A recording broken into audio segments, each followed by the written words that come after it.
1200 కోట్లు విద్యార్థులకు స్కాలర్షిప్లు రావడం లేదు. నేను ఏమంటుంటే మీరు వాస్తవాలు మాట్లాడి నేను గ్రహిస్తా, అది వాస్తవం అని చెప్తా. మీరు ఇస్తున్న 2 లక్షల ఉద్యోగాలు ఎక్కడ పోయినాయి? ఇంకా 21,000 కోట్ల రుణమాఫీ ఎక్కడ పోయింది? మేము అప్పుల రాష్ట్రం చేసినామని చెప్తున్నారు. అవును, మేము 6 లక్షల కోట్లు అప్పులు చేసినాము, 30 లక్షల కోట్ల సంపద సృష్టించినాము, ప్రజలకు పంచినాము. 69 లక్షల మందికి 73,000 కోట్లు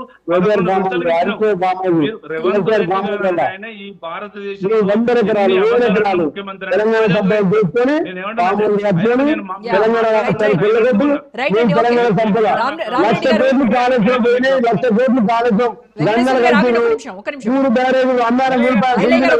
రామరెడ్డి గారు ఫైనల్ గా కన్క్లూడ్ చేయండి, టైం లేదు మేడం. నాకు టైం లేదు మేడం. టైం లేదు, నేను 2 నిమిషాలు మాట్లాడాలి. సమాధానం చెప్తున్నా.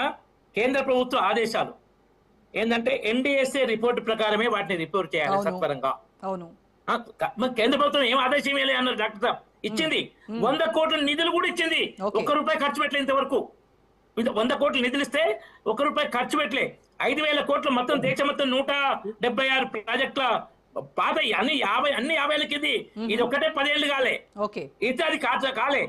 తర్వాత నిపుణులను కూడా ఇచ్చింది. ఇంకోటి సిబిఐ ఎంక్వైరీకి ఇచ్చినప్పుడు తెల్లారి వీళ్ళపై కోర్టు స్టే తెచ్చుకుంటే 4 నెలల సిబిఐ మన హైకోర్టు జడ్జిమెంట్ ఇచ్చి ఏంది ఘోష్ కమిషన్ మీద ఆధారపడి ఏ చర్యలు తీసుకోవద్దని. అంటే 26 నెలల తర్వాత మళ్ళీ ఇప్పుడు సిబిఐ మొదలు పెట్టాలి, రెండొచ్చే మొదలన్నట్టు అయిపోతాయి ఇప్పుడు విచారణ. కాబట్టి ఆ లేటు కారణం ఘోష్ కమిషన్, దాని తప్పుల తడక. మూడో విషయం, ఈ కాళేశ్వరం ప్రాజెక్టు ఈ పరిస్థితిలో ఉన్న కట్టిన సీఎం కేసీఆర్ ఫామ్ హౌస్ లో పండుకుంటూ హాయిగా ప్రజలు ఇంత నరక ఇది చూస్తున్నారు, ఇంత ఇబ్బందులు పడుతుంటే ఆయన బాధ్యత లేదా? మూలకారకుడు ఆయనే ఈ కులేశ్వరానికి. ఆయన ఫామ్ హౌస్ లో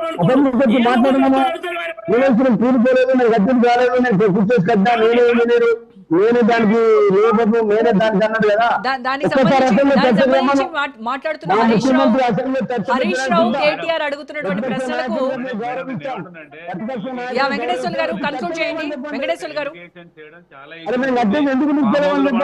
ఎక్కడ వండుకుంటేది? మీరు ఇక్కడ ముఖ్యమంత్రి పని చేయలేకపోతున్నాడు.